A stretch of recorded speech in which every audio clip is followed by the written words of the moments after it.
As Project Prison Reset's task force decides where to recommend construction of a new or existing Department of Corrections in South Dakota, they have heard from different members of the public. And some of them have direct experience living behind bars in the state. In tonight's Eye on Keloland, Dan Santella sits down with two men who have plans to share their perspectives in an upcoming show.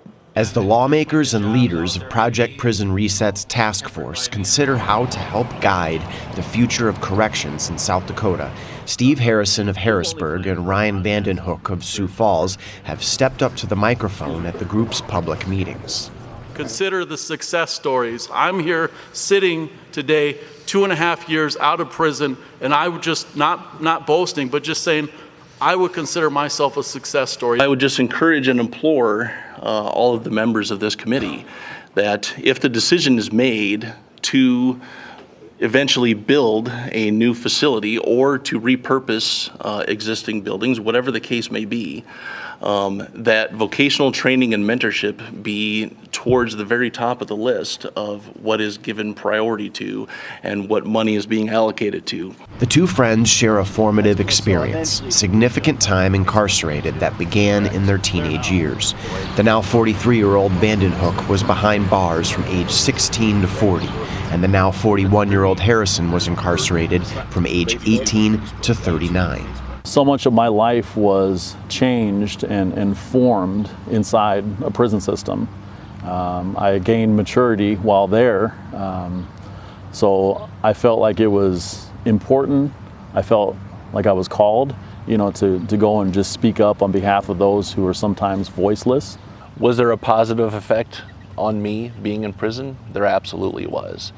But were there many hard lessons from being in there for so long, and the things that my family had to endure and I had to endure? Absolutely. They're each now on active parole.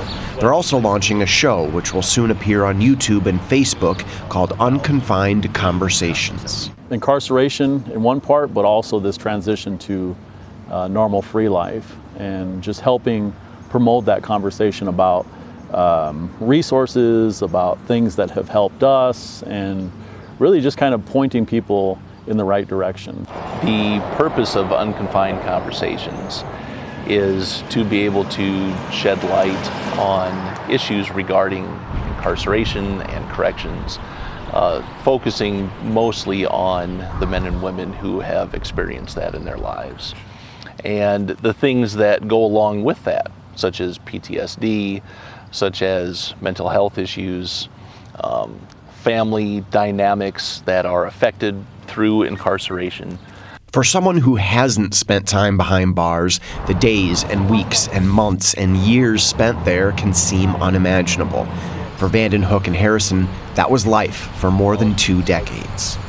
We served our time, but now we're out in the community, and we are neighbors and co-workers, and so we want people to just know kind of where it is that we're coming from and what our life experience has been like within the correction system. We live by the saying that says, don't just view me as the exception, but rather view me as the example of what it means potentially for a person coming out of the prison system to do things differently. Today, they spend time mentoring people who are recently incarcerated.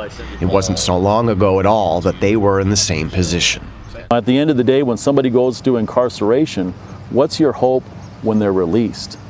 And that's some of the help that I'm involved with, my brother Ryan's involved with. And as Project Prison Reset looks at where to recommend construction, they want the task force to bear in mind how inmates are people with futures.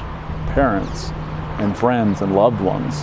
And I think it's worth the investment, worth the consideration, to really not take that lightly. That this is a responsibility that's upon this task force, the taxpayers, this administration. Without job training and job experience within the walls, I would not be where I am today. There is life beyond a prison sentence. Just ask them. Whether that's job training, whether that's skills training, whether that's self-help classes, whether that's therapy, whatever it may be, that absolutely has to be part of the decision-making process as well. With Eye on Keloland, I'm Dan Santella. When it comes to their professional careers, Vanden Hook works with welding and truck accessory installation, while Harrison is a ministry coordinator.